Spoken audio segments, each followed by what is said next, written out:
Good morning dear students. आज इस class में हम दो टॉपिक्स कवर करने वाले हैं। पहला, how do physical and chemical changes take place. Physical और केमिकल चेंजेस क्या होते हैं और कहां कहां पर होते हैं, इन सब चीजों के बारे में तुमने क्लास 9 में भी पढ़ा था और ऑब्वियसली उसके पहले की भी क्लासेस में पढ़ा होगा।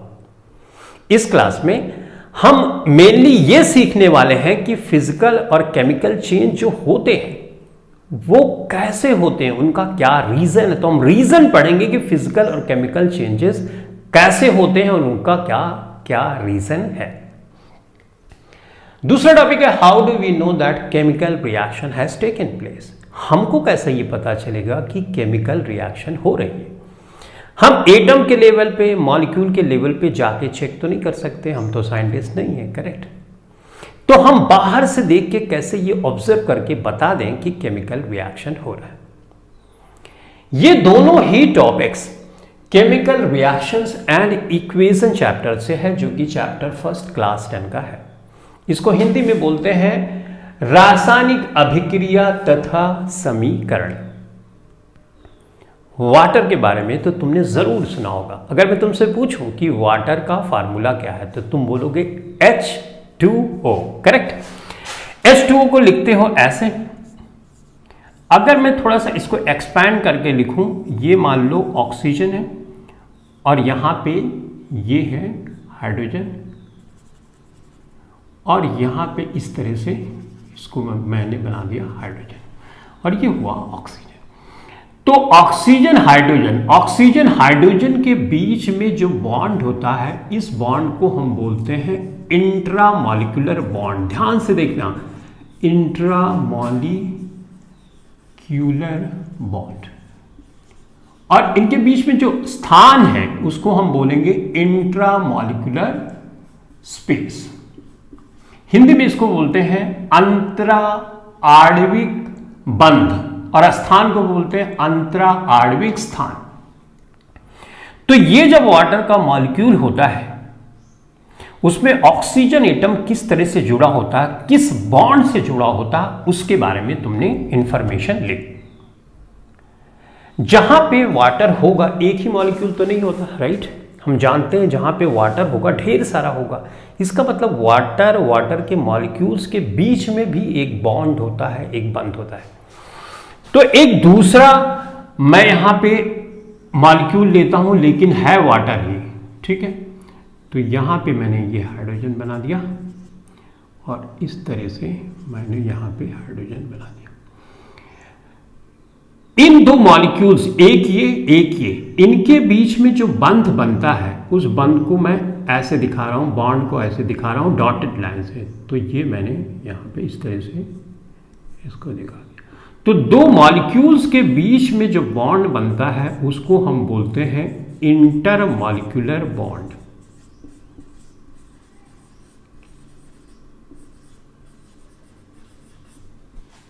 ठीक है, दो मॉलिक्यूल के बीच का बॉन्ड इंटरमॉलिक्यूलर बॉन्ड। एक ही मॉलिक्यूल के बीच में जो एटम्स हैं उनके बीच का बॉन्ड इंट्रामॉलिक्यूलर बॉन्ड। हिंदी में हम इसको बोलते हैं अंतर आणविक बंध और इसके स्थान को हम बोलेंगे अंतर आणविक स्थान और इंग्लिश में बोलते हैं इंटरमॉलिक्यूलर स्पेस। यह भी एक वाटर का मॉलिक्यूल है। अब ध्यान से मेरी बात सुनना। अगर ये मान लो कि वाटर तुमने लिया है, ठीक है, ये लिक्विड फॉर्म में है, दो मॉलिक्यूल यहां पे तुमने लिया, तुमने इसको गर्म करना शुरू किया। जब तुम इसको गर्म करोगे तो एक टाइम पे गर्म होते होते होते 100 डिग्रीज पे वाटर का टेम्परेचर आ जाएगा और हम जानते हैं 100 डिग्रीज पे वाटर बॉयल करना शुरू करता है, उबलना शुरू करता है। तो हमको मिलती है वाटर वेपर या जिसको तुम भाप बोलते हो, राइट। तो ये कुछ इस तरह की सिचुएशन आती है, यहां पे इस तरह से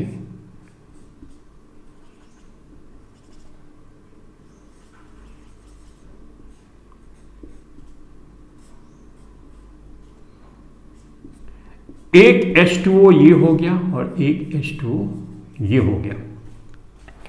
यानी यहां पे इस तरह से लिखूं तो H2O ये हो गया और H2O ये हो गया। ये क्या हो गया? ये वेपर हो गई, राइट। अब यहां देख के बताओ कौन सा बॉन्ड इसमें टूटा। तो ये देखो, ये वाला बॉन्ड यानी इंटरमॉलिक्यूलर बॉन्ड टूटा। ये वाला बॉन्ड तो अभी भी एज इट इज है, राइट। तो जब फिजिकल चेंज होता है तो कौन सा बॉन्ड टूटता है? ये इंटरमॉलिक्यूलर बॉन्ड टूटता है, या टूटता नहीं है तो उसमें परिवर्तन जरूर होता है। तो तुमने अभी तक ये समझा कि जब इंटरमॉलिक्यूलर बॉन्ड में परिवर्तन होता है तो हमेशा फिजिकल चेंज होता है। फिजिकल चेंज जब हुआ तो ये वाटर का फार्मूला है, ये वाटर का फार्मूला, 2 मॉलिक्यूल लिया है तो फार्मूला, वाटर वेपर बन गया तब भी फार्मूला सेम ही है। तो फिजिकल चेंज में no new substances are formed, नया पदार्थ नहीं बनता, उसका फार्मूला जो पहले था वाटर का, वाटर वेपर होने पे भी फार्मूला सेम रहता है। तो तुमको क्या समझना है कि जब फिजिकल चेंज होगा यानी भौतिक परिवर्तन होगा तो इंटरमॉलिक्यूलर बॉन्ड में परिवर्तन होता है, कोई नया सब्सटेंस फॉर्म नहीं होता, केमिकल फार्मूला सेम रहता है। एग्जांपल के लिए आइस है, आइस का फार्मूला H2O, गर्म करोगे तो उसमें परिवर्तन होगा, जो इंटरमॉलिक्यूलर बॉन्ड है उसमें परिवर्तन, उसके स्पेस में परिवर्तन हो जाएगा तो लिक्विड बन जाता है, उसका अरेंजमेंट अलग हो, उसकी पैकिंग अलग हो जाती है, तो वाटर बन गया। अब वाटर जो है उसको गर्म करते रहोगे तो किस में चेंज होगा? इंटरमॉलिक्यूलर बॉन्ड या स्पेस में चेंज होने वाला है, उसके बाद वो बदल जाएगा वाटर वेपर में। लेकिन तीनों ही कंडीशन में जब ice solid form, right, liquid form में वाटर और गैसियस फॉर्म में तुम्हारा वाटर वेपर है तो फार्मूला सेम रहता है। तो ऐसे चेंजेस को हम फिजिकल चेंज बोलते हैं। तो ये बेस्ट एग्जांपल है फिजिकल चेंज का। कांच का ग्लास लिया तुमने, उसको छोड़ दिया, फर्श पे टकराया, टकराने के बाद वो टूट गया, अभी भी जो कांच का फार्मूला वो सेम है, तो इसका मतलब फिजिकल चेंज। वेजिटेबल को तुमने कट किया तो केमिकल फार्मूला सेम, तो फिजिकल चेंज। पेड़ को कट किया तो क्या हुआ? Physical change. तो फिजिकल चेंज का मतलब होता है जो भी चेंजेस होंगे वो इंटर मॉलिक्यूलर बॉन्ड में होंगे, इंटरमॉलिक्यूलर स्पेस में होंगे। तो इस तरह से हमने ये समझा कि फिजिकल चेंज का क्या रीजन है। अब हम बात करेंगे केमिकल चेंज के बारे में। यहां पे अब देखो कुछ इस तरह से हम करते हैं कि चेंज जो हो जाए वो यहां से टूटे, यहां से बॉन्ड टूटे, यू बॉन्ड टूट जाए। अगर इस तरह से बॉन्ड टूटेगा, इसको तो मिटा दो, राइट, फिजिकल चेंज की तो बात हमने कर ही ली।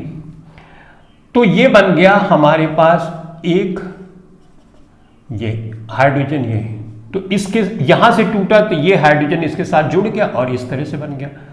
एक हाइड्रोजन इसके साथ जुड़ा और यू बन गया। कौन सा?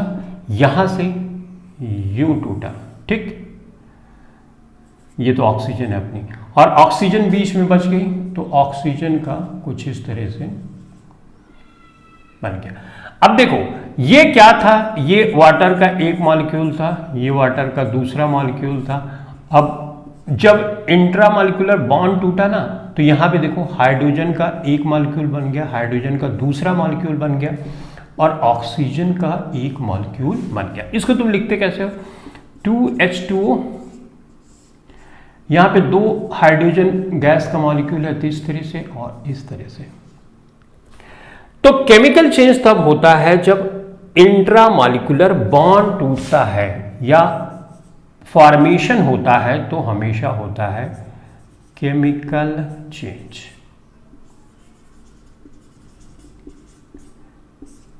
इसमें केमिकल फार्मूला चेंज हो गया। देखो यहां पे वाटर का फार्मूला क्या है और यहां पे देखो फार्मूला ही चेंज हो गया, न्यू सब्सटेंस फॉर्म हो गया।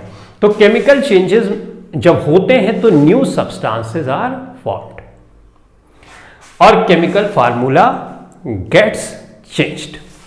तो रीजन भी तुमने समझा कि फिजिकल और केमिकल चेंजेस होने का रीजन क्या है, और साथ ही साथ ये भी समझा कि जो फिजिकल चेंज होगा उसमें no new substances are formed, जबकि केमिकल चेंजेस में new substances are formed. Chemical change का एग्जांपल जैसे आयरन की रॉड है, उसमें रस्ट लग जाती है, जंग लग जाती है, तो रस्ट का एक नया ही फार्मूला बन जाता है, तो उसको हम बोलते हैं केमिकल चेंज। कैंडल का एग्जांपल लेते हैं जहां पे बच्चों को कंफ्यूजन होता है। कैंडल जब बर्न होती है तो उसके साइड में तो तुम देखोगे मोम गिरती रहती है, तो मोम का जो फार्मूला होगा और मोम जो कैंडल में है वो तो सेम है, तो इसका मतलब ये हुआ फिजिकल चेंज। लेकिन जो विक है, जो व्हाइट कलर का धागा होता है, जब उस पर तुम मैचस्टिक से लगाते हो उसके बाद वो जलना शुरू होता है, तो उस धागे के जरिए से जो हाइड्रोकार्बन की कैंडल बनी होती है वो ऊपर धीरे धीरे चढ़ती है और गैस के फॉर्म में कन्वर्ट होती है, उसके बाद वो बर्न होकर बाहर निकल जाती है। तो जो विक जल रही है ना वो केमिकल चेंज है, यानी कैंडल की बर्निंग में दो चेंजेस साथ हो रहे हैं, फिजिकल जब वो वैक्स बाजू में आ रही है, और केमिकल चेंज जो विक जल रही है, तो उसको केमिकल चेंज हम बोलते हैं। तुमको ये अंडरस्टैंडिंग होनी चाहिए मेन कि ये चेंजेस कैसे हो रहे हैं। केमिकल चेंज में इंट्रामॉलिक्यूलर बॉन्ड में परिवर्तन होता है, जबकि फिजिकल चेंज में इंटरमॉलिक्यूलर बॉन्ड में परिवर्तन होता है। फिजिकल चेंज में केमिकल फार्मूला चेंज नहीं होता, जबकि केमिकल चेंज में केमिकल फार्मूला ही चेंज हो जाता है। तो इस तरह से तुमने समझा फिजिकल और केमिकल चेंज कैसे होते हैं। अब हम बात करेंगे कि हम कैसे ये समझें कि फिजिकल और केमिकल चेंजेस हो रहे हैं। तो फिजिकल के बारे में तो हम पढ़ने ही वाले नहीं हैं, बस यहीं तक हो गया। फिजिकल चेंजेस के बारे में कोई पूछे तो तुम इतना बता देना कि फिजिकल चेंज तब होते हैं जब इंटरमॉलिक्यूलर बॉन्ड में परिवर्तन होता है, new substances are not form, chemical formula remains the same. अब जो आगे पढ़ेंगे केमिस्ट्री में हम वो केमिकल चेंज के बारे में ही पढ़ेंगे। तो केमिकल चेंज होगा तो केमिकल रिएक्शन होगा, राइट। अब हम ये कैसे समझेंगे बाहर से देख के कि केमिकल रिएक्शन हो रहा है। केमिकल रिएक्शन हो रहा है मतलब केमिकल चेंज हो रहा है। तो इसको समझने के लिए हमको कुछ चीजें समझनी होगी और ऑब्जर्व करनी होगी। पहला कि चेंज इन अगर टेम्परेचर होगा, चेंज इन टेम्परेचर, तो इसका मतलब ये हुआ कि केमिकल रिएक्शन हो रहा है। जो एग्जाम्पल मैं दे रहा हूं वो इंपॉर्टेंट एग्जाम्पल है, अपनी नोटबुक में नोट भी करते जाना। जैसे कैल्शियम ऑक्साइड है जिसको हम बोलते हैं क्विक लाइम, और हिंदी में बोलते हैं बिना बुझा हुआ चूना, और उसके बाद इस पे अगर मैं रिएक्शन वाटर की करवाता हूं तो ये बदल जाता है कैल्शियम हाइड्रोक्साइड में, और यहां पे हीट भी निकलती है। तुमने जो घर की पुताई होती है व्हाइट कलर से कभी देखा होगा या खुद से किया होगा, तो कैल्शियम ऑक्साइड जो बगैर बुझा हुआ चूना उसमें पानी मिलाओगे ना तो देखोगे बर्तन बिल्कुल बहुत गर्म हो जाता है, राइट। तो देखो टेम्परेचर में बदला, पहले कैल्शियम ऑक्साइड इतना तो गर्म नहीं था, जैसे ही पानी मिलाया तो कुछ तो अंदर हुआ, क्या हुआ? केमिकल रिएक्शन हुआ, बॉन्ड टूटा, बॉन्ड नया बना, राइट।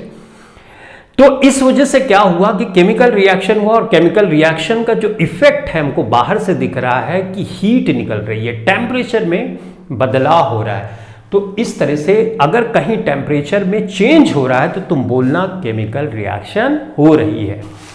तो इस तरह से हमने बाहर से ही समझ लिया कि केमिकल रिएक्शन हो रही है। Change in state, change in state, अवस्था में अगर परिवर्तन होता है तो भी हम बोलते हैं केमिकल रिएक्शन हुई। जैसे हाइड्रोजन है, ऑक्सीजन है, ये दोनों क्या है? ये गैस है, ये रिएक्ट करके फॉर्मेशन करती है वाटर का, और वाटर ये क्या है? लिक्विड फॉर्म में कन्वर्ट हो जाता है। ये गैस है, ये गैस है लिक्विड में। तो हम जानते हैं पदार्थ की तीन अवस्थाएं होती हैं, सॉलिड, लिक्विड, गैस। ये तो गैस में था और ये बदल गया लिक्विड में। तो अवस्था में परिवर्तन हो रहा है तो भी तुम बोल देना कि केमिकल रिएक्शन हो रहा है। तीसरा, चेंज इन कलर। अगर कलर में चेंज होगा तो भी तुम बोलोगे कि केमिकल रिएक्शन हो रहा है। जैसे अब हम केमिकल रिएक्शन की ही बात कर रहे हैं और केमिकल रिएक्शन जब हो रहा है तो क्या क्या इंडिकेशन दे रहा है उसकी बात कर रहे हैं। तो चेंज इन कलर, सबसे अच्छा एग्जांपल है copper sulphate. Copper sulphate blue colour का होता है और इसको पानी में मिला के अगर हम लें, एक्वस सोल्यूशन लें, अब उसमें आयरन की फाइलिंग्स हम डालते हैं, आयरन के छोटे छोटे टुकड़े करके उसमें डाल दो, तो तुम देखोगे ब्लू कलर ना धीरे धीरे चेंज हो रहा है। वो क्यों चेंज होता है? क्योंकि फेरस सल्फेट का फॉर्मेशन हो जाता है। फेरस सल्फेट जो होता है तुम्हारी बुक में दिया गया है, ये होता है ब्राउन कलर का, ठीक है। तो ब्लू कलर किस में चेंज हो गया? ब्राउन कलर में चेंज हो गया।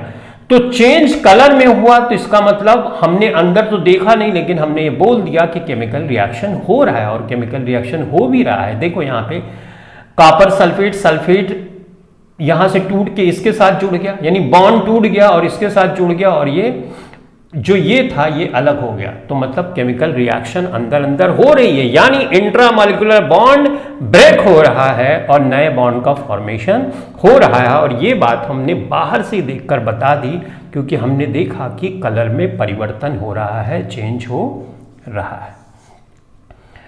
तो इस तरह से हमने 3 चीजें पढ़ी अभी तक। चेंज टेम्परेचर में होगा तब भी ये हो गया कि रिएक्शन हो रही है। चेंज अगर स्टेट में हुआ तब भी केमिकल रिएक्शन हो रही है। अगर कलर में चेंज हुआ तब भी केमिकल रिएक्शन हो रही है। और चौथा है एवोल्यूशन ऑफ गैस। अगर कहीं पे गैस निकलती है ना तो भी केमिकल रिएक्शन हो रहा है, इस बात की इंडिकेशन, सूचना हमको मिलती है। देखो जैसे वाटर है, वाटर को अभी जब आइस थी, आइस को हमने गर्म किया, लिक्विड में बदल गई, लिक्विड को गर्म किया, वो बदल गई वाटर वेपर में, लेकिन फार्मूला चेंज नहीं हुआ, राइट ना? फार्मूला चेंज नहीं हुआ क्योंकि इंटर मॉलिक्यूलर बॉन्ड में बदलाव हो रहा है, इंट्रा मॉलिक्यूलर बॉन्ड में चेंज नहीं हो रहा था। लेकिन अगर पानी के ऊपर तुम इलेक्ट्रोलाइसिस करा देते हो, इलेक्ट्रो मतलब करंट, विद्युत धारा प्रवाहित कर देते हो, तो वाटर टूट जाता है हाइड्रोजन गैस में और ऑक्सीजन गैस में। मैंने क्या बोला? ये लिक्विड फॉर्म में तुमने लिया, ये गैस फॉर्म में लिया और ये गैस फॉर्म में लिया, तो तुमने वाटर की इलेक्ट्रोलाइसिस कराई, यानी इलेक्ट्रिक करंट की प्रेजेंस में, लाइसिस माने तोड़ना, इलेक्ट्रिक करंट की प्रेजेंस में या विद्युत धारा के उपस्थित में किसी सब्सटेंस को तोड़ना इलेक्ट्रोलाइसिस कहलाता है, या हिंदी में बोलते हैं विद्युत अपघटन कहलाता है। तो वाटर का जो मॉलिक्यूल है इस पे तुमने इलेक्ट्रोलाइसिस कराई, ये लिक्विड फॉर्म में था, अब देखो यहाँ पे गैस निकल रही है, इसका मतलब केमिकल रिएक्शन हो रहा है, एवोल्यूशन ऑफ गैस। गैस निकलना मतलब, इसका मतलब ये हुआ कि केमिकल रिएक्शन हो रहा है। तो बाहर से देख के तुम कैसे बताओगे केमिकल रिएक्शन हो रहा है? तुम बोलोगे टेम्परेचर में चेंज, केमिकल रिएक्शन हो रहा है, स्टेट में चेंज, केमिकल रिएक्शन हो रहा है, कलर में परिवर्तन, केमिकल रिएक्शन हो रहा है, और गैस अगर निकल रही है तो भी केमिकल रिएक्शन हो रहा है। ये तो मैंने एक एक एग्जाम्पल दिए, ऐसे बहुत से एग्जाम्पल हो सकते हैं क्योंकि बहुत सी केमिकल रिएक्शन होती है। जैसे टेम्परेचर में चेंज का तो एक मैंने ये बताया तुमको, इसके अलावा रिस्पिरेशन की जो रिएक्शन होती है C6H12O6, उस पर ऑक्सीजन की रिएक्शन होती है तो CO2 बनता है, वाटर बनता है और एनर्जी हमको मिलती है। रिस्पिरेशन की प्रोसेस क्या है? सेल लेवल पे वो प्रोसेस हमारे शरीर के अंदर जो हम खाना खाते हैं वो खाना हमारे सेल में पहुंचता है, और सेल में ऑक्सीजन की रिएक्शन जब होती है तो कार्बन डाइऑक्साइड, वाटर बनती है और हमको एनर्जी मिलती है। तभी तो खाना खाने के बाद हम देखते हैं थोड़ी देर बाद हमको एनर्जी मिलती है। वो एनर्जी कहाँ से आती है? उस केमिकल रिएक्शन से। मतलब टेम्परेचर में चेंज हो रहा है, इसलिए ऐसा हो रहा है, यानी केमिकल रिएक्शन हमारे शरीर के अंदर हो रही है। इस स्टेट में बहुत से एग्जाम्पल दे सकते हो, कलर में भी चेंज में बहुत से एग्जाम्पल दे सकते हो, और गैस भी बहुत सी केमिकल रिएक्शन में निकलती है। तो तुम्हारे लिए होमवर्क ये है, अगर तुम कोई एग्जाम्पल जानते हो, चलो मान लो चेंज इन कलर वाला कोई एग्जाम्पल जानते हो, तो कमेंट सेक्शन में कमेंट करके जरूर बताना। आई होप ये क्लास तुम्हारे लिए बहुत ही हेल्पफुल होगी। Thanks for watching this video. Thank you very much.